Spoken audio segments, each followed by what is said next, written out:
और तेरे संग कोई ना चढ़ने पाए। क्यों मूसा अकेले चढ़ेगा?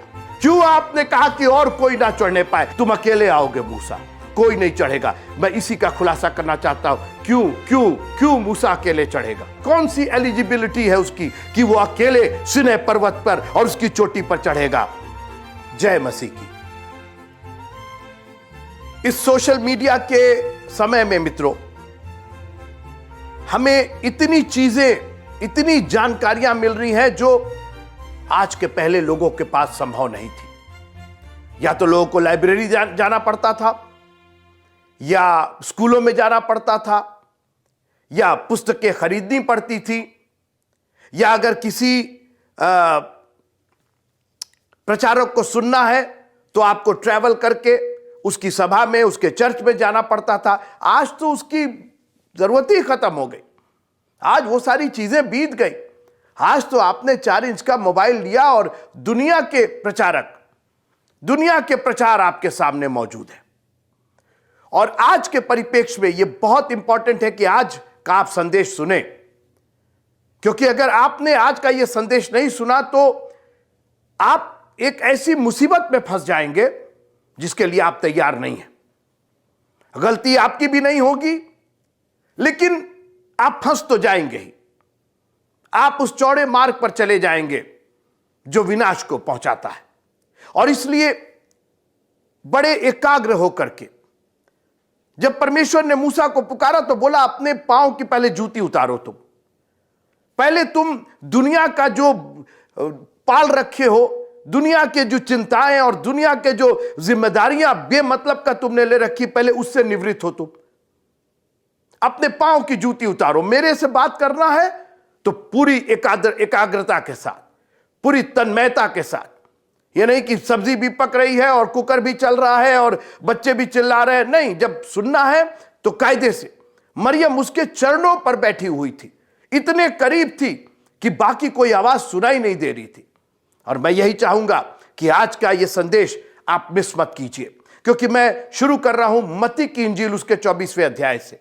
आप कहेंगे आप तो निर्गमन की पुस्तक में है। बिल्कुल ठीक है, मैं वहीं लेकर के जाना चाहता हूं, क्योंकि यह पूरी बाइबल एक परमेश्वर का वो कलाम है, एक वो नक्शा है जो आरंभ होता है और अंत होता है उसका। ये पुराना और नया नियम नहीं है। ये पता नहीं किसने पुराना, परमेश्वर का कलाम कहीं पुराना होता है क्या? परमेश्वर का कलाम तो हमेशा से नया रहा है। हमने पता नहीं किसने उसका नाम पुराना नियम। और आप देख रहे हैं जिस तरीके से हम लोग अध्ययन कर रहे हैं, आपको कहीं से वो पुराना लगा? हर संदेश आप कहते हैं, आप कमेंट करके कहते हैं, वाह ये तो मेरे लिए था, ये तो इसने तो मेरी जिंदगी बदल दी। ये पुराना उराना नहीं है, ये परमेश्वर का वचन है जो एक मार्ग की तरह है, जो अपनी मंजिल से शुरू होता है और अपनी मंजिल को पहुंचता है। और वो मार्ग हमारे लिए है, वो मार्ग यीशु है जो हमारे लिए है। वो अब इससे बेहतर क्या होगा कि हमारा प्रभु हमारा मार्ग है। मत्ती की इंजील उसका 24वां अध्याय, और मैं शुरू करना चाहता हूं 5वें पद से, क्योंकि बहुत से ऐसे होंगे जो, ये यीशु मसीह कह रहे हैं, मुझको दोष मत दीजिएगा इसके लिए। बहुत एकाग्र होकर के अपने प्रभु की आवाज सुनिए। आप अगर आप उसकी सचमुच की भेड़े हैं, बकरी होंगे तब तो छोड़ दीजिए, लेकिन अगर आप उसकी भेड़े हैं तो आज के इस संदेश को बहुत तन्मयता के साथ, एकाग्रता के साथ, एक चित होकर के आप सुनेंगे। क्योंकि बहुत, मैं 4था पद से पढ़ देता हूं, मत्ती की इंजील उसका 24वां अध्याय 4था पद। यीशु ने उनको उत्तर दिया, सावधान रहो, कोई तुम्हें ना भरमाने पाए। आज जो ये सोशल मीडिया का जमाना है, इसने इस द्वार को खोल दिया है, भरमाने वाले द्वार को। मैं बहुत दिन तक सोचता था कि प्रभु ने कहा तो, अरे हम लोग को कितनी जानकारी होती। मैं सोशल मीडिया के और इंटरनेट के पहले की बात कर रहा हूं, जब ना वीडियो था ना ऑडियो था, खाली बुक्स थी, तो 2 बुक्स 3 बुक्स, कई लोगों के पास तो किताबें नहीं होती, तो कितना भरमाया जाएगा आदमी। लेकिन अब जबकि पूरा संसार आपके सामने खुल गया है, आपको सावधान रहना है और भरमाया नहीं जाना है आप, क्योंकि भरमाने वाले तो इतने निकल गए हैं कि आपको मुश्किल हो रहा है यह पता करना कि क्या सही है और क्या गलत है। क्योंकि बहुत से ऐसे होंगे जो मेरे नाम से आकर कहेंगे कि मैं मसीह हूं, और 2 लोग को, 3 लोग को, 4 लोग को, एक छोटे से समूह को जी नहीं, बहुतों को भरमाएंगे। Majority of people are deceived somewhere here and there. और मैं चाहता हूं कि आप अगर मेरा यह संदेश सुन रहे हैं, मैं प्योर, मैं शुद्ध, मैं खालिस कलाम का आपको दूध दे रहा हूं, इसमें कोई मिलावट नहीं कर रहा हूं, मैं अपनी ओर से कुछ भी नहीं कह रहा हूं, मैं निर्गमन की पुस्तक पर जा रहा हूं। आप मेरे साथ रहिए, कोई तुम्हें भरमाने ना पाए। आजकल का भरमाना, देखिए इतना अजीब सा वर्ड है ना, लोग कहते हैं अरे भरमा दिए जा रहे हो, अरे भरमाना वाला है। जो चीज है नहीं, फेक, उसको पैदा किया जा रहा है। जो डर है नहीं, वो डर पैदा किया जा रहा है। अरे अब तो इजराइल और फलस्तीन और यूक्रेन और रशिया और कोरोना और टिड्डी और ये वो दुनिया की बातें। मित्रों, भरमाए मत जाओ। अच्छा, एक और भरमाना निकला है, बेमतलब की आशीष। आज आपका दिन ऐसा होगा और आपका दिन वैसा होगा। आप भले ही गलीच हो, आप भले ही परमेश्वर के वचन से कोसों दूर हो, आपके साथ हो जाएगा। अरे ये क्यों भूल जाते हैं कि नेक सामरी की कहानी बताने के बाद यीशु मसीह ने उस फरीसी से कहा, जा तू भी ऐसा ही कर।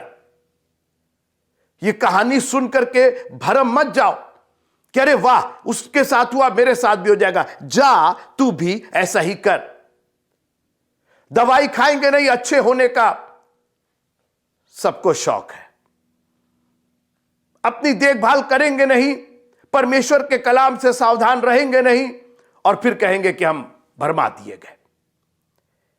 जो हर दिन क्या, प्रभु आज आपके लिए ये करेगा वो करेगा। अरे प्रभु कह रहा है कि भाई करेंगे तो ठीक है, लेकिन जब तक तुम ग्रहण नहीं करोगे, बाएं वाले चोर ने ग्रहण नहीं किया और वो हमेशा के लिए नाश हो गया। आप कितना ग्रहण कर रहे हैं उसको? प्रभु तो तैयार है। आइए मेरे साथ निर्गमन की पुस्तक और उसका 34वां अध्याय, एक्सोडस चैप्टर 34। मैंने क्या कहा? भरमाए मत जाओ, क्योंकि बहुतेरे होंगे जो इस वक्त निकलेंगे और आपको भरमा देंगे। निर्गमन की पुस्तक उसका 34वां अध्याय, पहली आयत से मैं पढ़ना चाहता हूं। फिर यहोवा ने मूसा से कहा, पहली तख्तियों के समान पत्थर की 2 और तख्तियां गढ़ ले। तब जो वचन उन पहली तख्तियों पर लिखे थे जिन्हें तूने तोड़ डाला, वही वचन मैं उन तख्तियों पर लिखूंगा। निर्गमन की पुस्तक उसका 34वां अध्याय और उसकी पहली आयत से मैं पढ़ रहा हूं। Exodus chapter 34 and verse number 1 onward. Verse number 2, और बिहान को तैयार रहना और भोर को सिनै पर्वत पर चढ़कर उसकी चोटी पर मेरे सामने खड़ा होना। यह इंस्ट्रक्शन मोसेस को दिया जा रहा है, ये तुझे करना है। नहीं नहीं प्रभु जी, मैं तो अपने काम में व्यस्त हूं, मैं अपनी चिंताओं में व्यस्त हूं। आपको आशीष देना है। वो फलाने भविष्यद्वक्ता जो हैं, उन्होंने कहा है कि आज तुम्हारा दिन बहुत अच्छा होगा, आज तुम्हारा फलाना होगा। आज हम तो अपना आराम से सोए हुए हैं, काहे आप हमको परेशान क्यों? बिहान को सवेरे तैयार रहना, भोर को सिनै पर्वत पर चढ़कर, पर्वत चढ़ना है, सिनै पर्वत पर चढ़ना है, भोर को चढ़ना है, तैयारी के साथ चढ़ना है।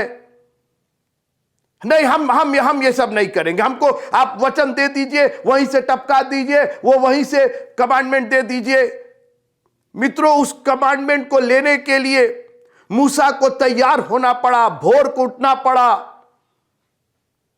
सिनै पहाड़ पर चढ़ना पड़ा। आप सोचिए, एक व्यक्ति अपनी हिम्मत लगा करके, उसको परमेश्वर ने नहीं कहा मैं सीढ़ी भेजूंगा और मैं एलिवेटर लगा दूंगा, मैं लिफ्ट लगा दूंगा। परमेश्वर चाहता तो एक झटके में मूसा को, ना ना ना, तुझे सिनै पर्वत पर चढ़ना है, हमसे मत करवाइए, हमको आशीषों पर। ये सब भरमाने वाली बातें हैं, मत भरमाए जाइए। अगर आपको कमांडमेंट चाहिए, अगर आपको परमेश्वर की उपस्थिति चाहिए, तो भोर को सुबह तैयार चढ़ करके, सिनै पर्वत पर चढ़ करके आज पर्वत को हटाना सब चाहते हैं, पर्वत पर चढ़ना कोई नहीं चाहता है। सुनते रहिए, चढ़कर उसकी चोटी पर मेरे सामने खड़ा होना। मित्रों, इतनी आसानी से आप चोटी पर खड़े हो जाइएगा, गिर जाइएगा। आज चोटी पर ही तो पहुंच करके लोग गिरते हैं। थोड़ा सा नेम क्या हो गया, थोड़ा सा फेम क्या हो गया, थोड़ा सा लोगों ने सरारे, कितना अच्छा बोलते हैं भाई आप, कितना अच्छा गाते हैं आप, कितना अच्छा बजाते हैं, तुरंत सिंग निकल जाती। चोटी पर खड़े ही नहीं रह पाते हम लोग, उस सक्सेस को हम लोग कंट्रोल ही नहीं कर पाते और घमंड आ जाता। और परमेश्वर को घमंड से चढ़ी हुई आंखें नहीं पसंद है। मित्रों, मैं क्या आपको कहना चाह रहा हूं, मत भरमाए जाइए उन लोगों से, उन प्रचारकों से मत। ये कहेंगे मैं मसीह हूं, ये नॉन क्रिश्चियन लोग नहीं, ये गैर मसीह नहीं, ये वो लोग जो मसीह में हैं, जो मसीह की बातें करते हैं, वो कहेंगे मैं ही मसीह हूं, मेरे में ही मसीह देख लो, मेरे ही सामने खजूर की डालियां, मेरे ही सामने कपड़े बिछा दो, मैं ही उन पर। आपको मालूम है मैं कहां से ये सब बातें कर रहा हूं? आप देखिए, सोशल मीडिया पर देखिए, भरमाने वालों की कमी नहीं है। और मैं बार बार आपसे निवेदन कर रहा हूं, प्लीज, आप इतने करीब आ गए हैं, क्रूस के इतने करीब हैं आप बाएं मत रहिए, आप दाहिने आ जाइए। वही क्रूस, केवल एक दिशा आपने बदल दी और आपकी जिंदगी स्वर्गलोक में होगी, आपके पिता परमेश्वर के पास होगी। सुबह तैयार बिहान को पर्वत पर, सिनै पर्वत पर चढ़ के उसकी चोटी पर, वहां आप मिलेंगे प्रभु जी। हम तो सोचे कि बस हम रजाई से हम बस चरपाई से उतरे नहीं कि बस हमारी आशीषें शुरू हो गई। सुनते रहिए आप, मैं तीसरे पद की पहली लाइन पर बस आज बात करना चाहता हूं। यह मैंने सिर्फ भूमिका आपको बताई कि भरमाए मत जाइएगा। आगे सुनिए, और तेरे संग कोई ना चढ़ने पाए। इसके आगे मैं पढ़ना चाहता हूं, लेकिन वो मैं नहीं पढ़ूंगा, वो आप पढ़ेंगे, क्योंकि आपको आशीष मिलनी है। मित्रों, हम क्यों यहां से इस तरीके से आपको बार बार, क्योंकि मैं चाहता हूं कि आपको आशीष मिले। मेरा कटोरा छलक रहा है, मुझे इतनी आशीष मिली है इसको पढ़ने के बाद कि मैं कंटेन नहीं कर पा रहा हूं, मैं रोक नहीं पा रहा हूं। I want to share it with you. आपको नहीं लेना मत लीजिए, आप छोड़ दीजिए, ऑफ कर दीजिए, इसको बंद कर दीजिए, अपने कान बंद कर दिए, बाहर चले जाइए, किसी और कुछ और काम करने लगिए। It is your responsibility. स्वर्गलोक में आप ही को जाना है मित्रों, हर एक को अपना अपना लेखा देना होगा। लेकिन मेरा कटोरा छलक रहा है, अब ये कहां छलक करके गिरेगा मैं नहीं जानता हूं। अगर आप उसको बटोर सके, अपने कटोरे में ले सके, तो आपका भी कटोरा छलकेगा। आप भी शेयर करेंगे, आप भी लाइक करेंगे, आप भी सब्सक्राइब करेंगे। कहने की जरूरत नहीं पड़ेगी, हमको अपील नहीं करना पड़ेगा। जब कटोरा छलकेगा मित्रों, तो वो कितनों को ब्लेस करेगा, यह हम और आप नहीं जानते। सुनिए तीसरा पद, और तेरे संग कोई ना चढ़े। और डिटेल दिया हुआ, जानवर तक चढ़ने ना पाए, इंसान को तो छोड़ ही दीजिए। क्यों भाई, आज मैं इसी पर बात करता हूं, थोड़ी देर आप मेरे साथ रहिए। क्यों अकेले मूसा ही सिनै पर्वत पर चढ़ेगा, कोई और तेरे संग नहीं आएगा? क्या है मूसा में?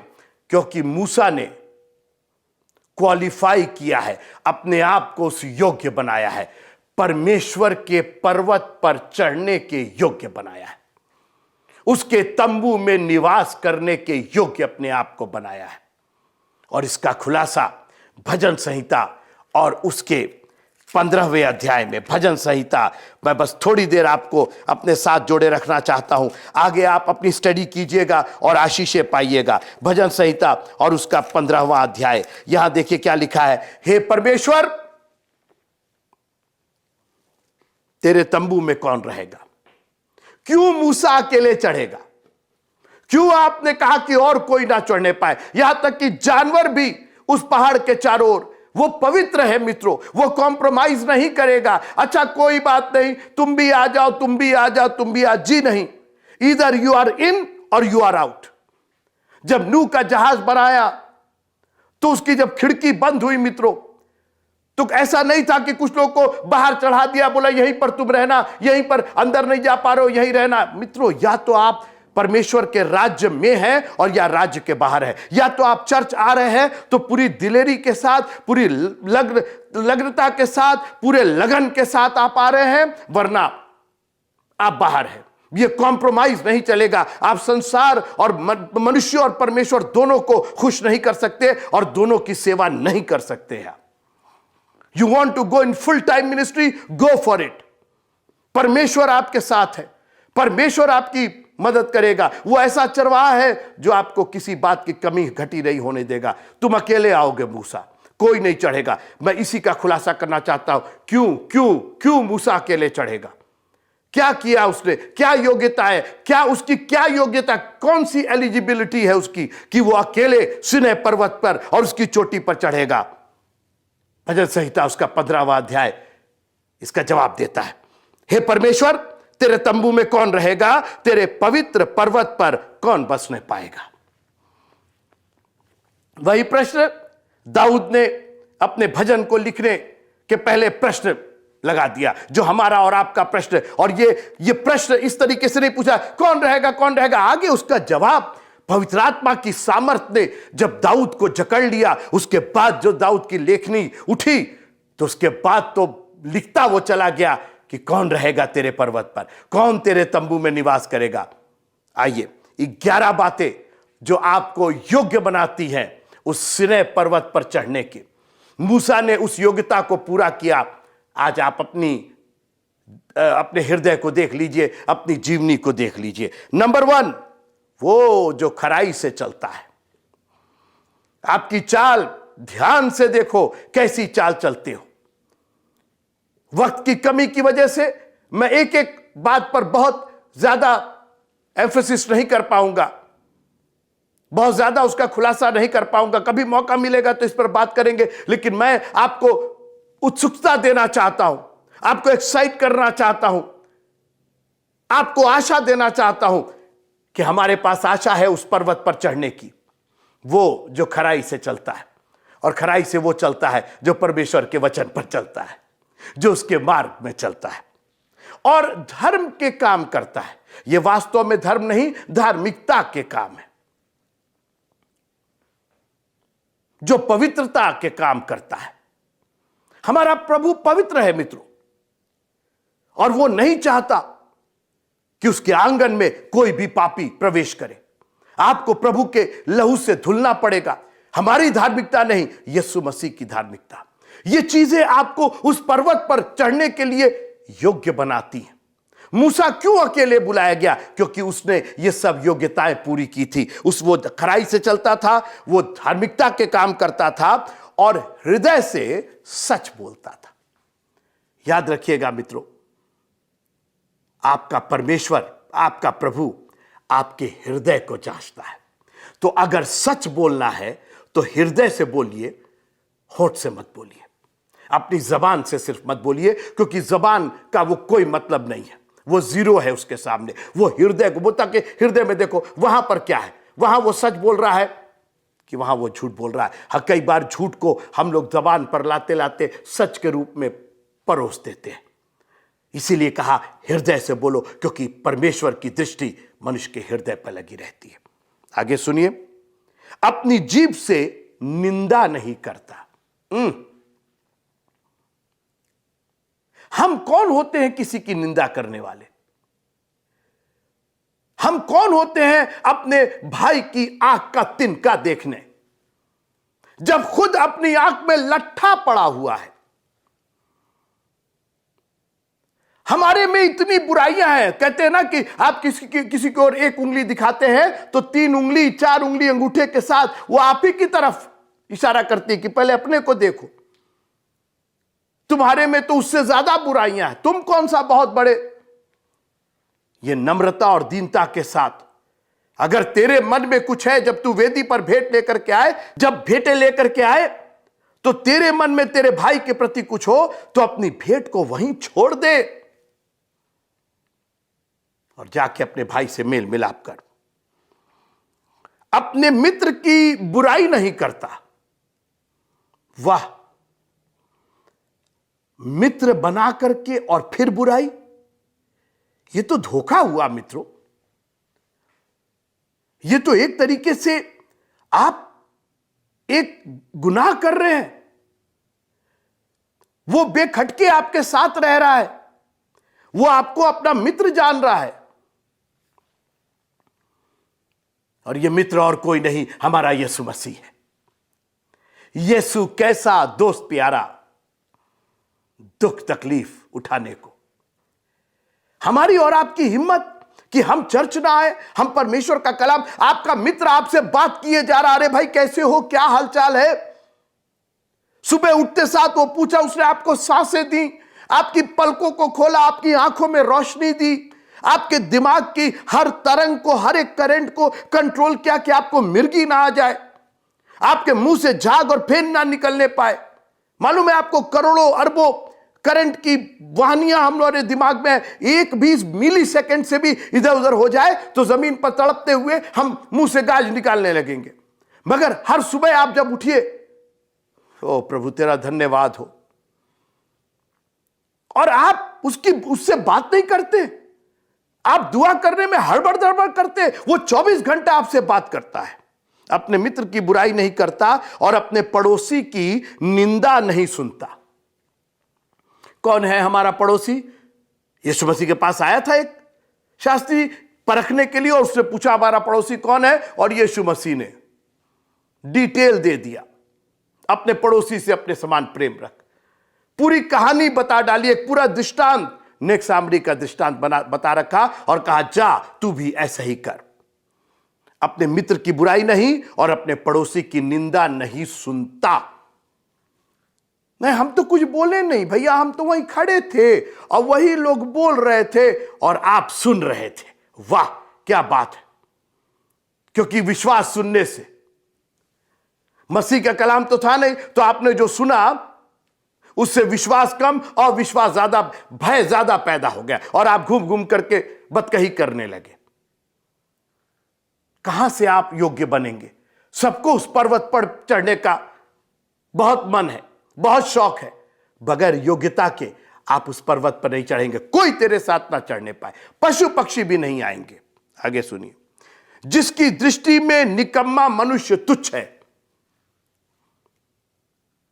मित्रों, जो लोग परमेश्वर के भक्तों के खिलाफ, परमेश्वर के वचन के खिलाफ, परमेश्वर की मंडली के खिलाफ, और आपको मालूम है, और उसके बाद भी अरे भाई प्रेज द लॉर्ड, जय मसीह की, कैसे है, आइए आइए, खाइए, बैठिए, उठिए।